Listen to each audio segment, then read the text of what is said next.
আসসালামু আলাইকুম বন্ধুরা, আশা করি সবাই ভালো আছেন। বন্ধুরা, দুদক চেয়ারম্যান এবং উনার সকল কমিশনারবৃন্দ, সকল সদস্যবৃন্দ একসাথে পদত্যাগ করছেন। হ্যাঁ বন্ধুরা, এটা বোধহয় ২ দিন আগের ঘটনা। এবং এইটা নিয়ে আমরা যারা সাধারণ মানুষ আছি তাদের হয়তো বুঝতে একটু অসুবিধা হচ্ছে, বা অনেক জল্পনা কল্পনার উদ্বেগ হচ্ছে, বা অনেক প্রশ্ন জাগতেছে বা মনের ভিতরে আসতেছে।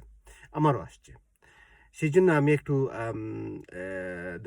দেখলাম যে একটু খোঁজখবর নিলাম, এবং সেখান থেকে যেটা পেলাম সেটা হচ্ছে যে এই ভদ্রলোক, অর্থাৎ দুদকের চেয়ারম্যান যিনি পদত্যাগ করছেন, তিনি বা তিনার বিরুদ্ধে ২০০৯ সালে একটি দুর্নীতির অভিযোগ ছিল।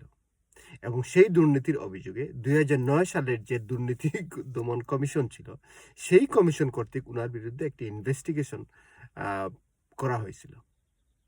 চিন্তা করেন, যে ব্যক্তি দুদকের চেয়ারম্যান ডক্টর ইউনূসের কর্তৃক নিয়োগ দেওয়া হয়েছে, সেই ব্যক্তি নিজেই দুর্নীতির সাথে যুক্ত ছিল, তাই না? শুধু তাই নয়, উনি যখন সহকারী সচিব, তখন নাকি উনি সহকারী সচিব ছিলেন। অর্থাৎ একজন ভদ্রলোক সহকারী সচিব থাকা অবস্থায় দুর্নীতির অভিযোগে তার বিরুদ্ধে দুর্নীতির তদন্ত হয়েছে।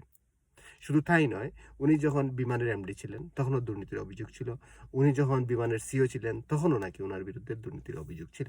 তো এরকম একজন লোককে ডক্টর ইউনূস নিয়োগ দিয়েছেন কেন? এখন কোয়েশ্চেন হচ্ছে, কেন দিলেন? তার কারণ হচ্ছে উনি শেখ হাসিনার আমলে অনেক বেশি নির্যাতিত ছিলেন। এটাই হচ্ছে উনার একমাত্র যোগ্যতা, এবং সেই কারণেই উনাকে নিয়োগ দেওয়া হয়েছে।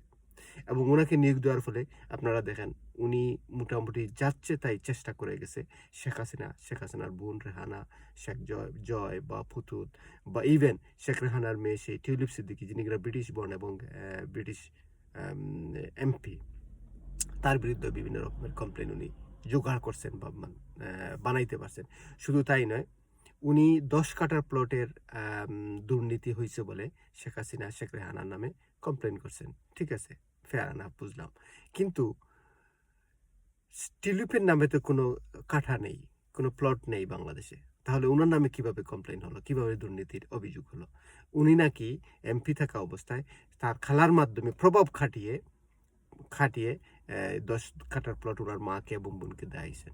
এই জন্য এটা হচ্ছে ওনার অভিযোগ, এবং এটার কোনো তদন্ত, এটার কোনো প্রমাণ উনি দাখিল করতে পারেন নাই। শুধু তাই নয়, উনি বলছেন টিউলিপ সিদ্দিকী সেই রাশিয়া যে আপনার এই কি পারমাণবিক চুক্তি, সেটা নাকি উনি একটা পার্সেন্টেজ দিচ্ছেন, ৪০০ কোটি না ৫০০ কোটি ডলার। সো এইসবের পক্ষে ব্রিটিশ সরকার কর্তৃক বা ব্রিটিশ এমপি কর্তৃক পার্লামেন্টে বিভিন্ন প্রমাণও চাওয়া হয়েছে।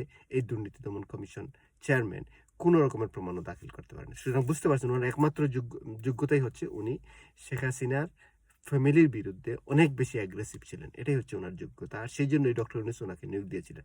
যাই হোক, ডক্টর ইউনূস তো এখন নেই। সেই সেই এরা এখন ফিনিশ। সো এখন তারেক রহমান সাহেব বা বিএনপির চেয়ারম্যান বা বিএনপির সরকার পরিচালিত, সুতরাং তারা চাবেই তাদের নিজস্ব সরকার পরিষ্কার বা সৎ লোক বা ভালো লোক, সবাই চেষ্টা করে ভালো লোককে দায়িত্ব দিতে। যেই ব্যক্তির নামে দুর্নীতির অভিযোগ আছে এবং বিভিন্ন কমপ্লিকেটেড কোয়েশ্চন আছে, নিশ্চয় তাকে সরকার রাখতে চাইবে না। সুতরাং এটা খুবই সাধারণ, নতুন সরকারের জন্য এটা খুবই সাধারণ একটি পরিবর্তন বলে আমি মনে করি, যে পুরাতন লোককে সরিয়ে নতুন লোককে দায়িত্ব দেওয়া, ফ্রেশ লোককে, ক্লিন লোককে দায়িত্ব দেওয়া। এবং আমি মনে করি বিএনপি সরকার এটাই চেষ্টা করছে। খোদা হাফেজ। God bless Bangladesh.